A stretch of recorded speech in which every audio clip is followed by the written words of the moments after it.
This is quite shocking, Dr. Vamanacharya. What is going on with the BJP? That you have firstly a situation like this, where you have one senior BJP leader like Mr. Vishwanath openly making allegations about how the state government in Karnataka was being run. The Chief Minister's son was interfering in everything, including contracts. Yeah, with all the allegations, BJP's performance in last 2 years under the leadership of Yediyurappa was fairly good. There were situations of COVID. No. Dr. Acharya, that was not my question. Do you agree that this is how the state government was being run, where the Chief Minister's own son was interfering in the running of the government and was involved even in tenders? You accept this? Perceptions are different. You That's deny all it. I can tell. So you deny it. Perceptions are different. There are different people having different perceptions. No, but if you are saying it is just a matter of perception, then why is Mr. Yediyurappa being asked to go? When Yediyurappa became Chief Minister, in between, it was not immediately after election. You know the story. 17 MLAs changed their party from Congress Dal to BJP. The moment they came, Yediyurappa became naturally the Chief Minister. And at that time also, it was said, I am not very sure, that Yediyurappa will be Chief Minister for next 2 years. He will establish good governance.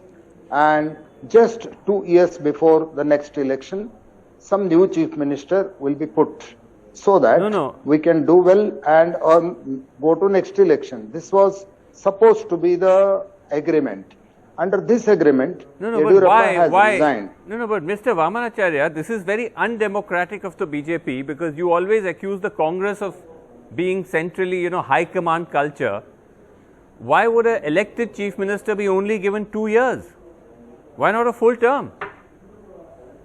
See, even in democratic and elected governments, yes, All India Party has to decide what will happen in the next election, how the party has to perform, under whose leadership it should better go. Everything is not left to the state leadership itself. Under these circumstances, the High Command has intervened. Then you are accepting two things. One, you are accepting that Mr. Yediyurappa is not good enough to lead you into the next election. No, I have not accepted. That's why he was given a 2-year. There is no other reason. The number two is that you are accepting that high command culture, which is there in every party, is also in BJP. High command decides, chief ministers come and go. So this is I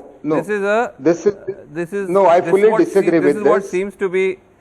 But anyway, let me ask Sugata. I'll come back to you. I fully disagree with what you have said. Okay. I'll just complete it. I'll come back to you. I'll come back to you. No, I'll just say a sentence and I'll finish. Okay. Generally in BJP, it is agreed and accepted that after some particular age, say 75, the leader should step down and make way for new faces. Okay. This is generally being done. But under this agreement. He was 78.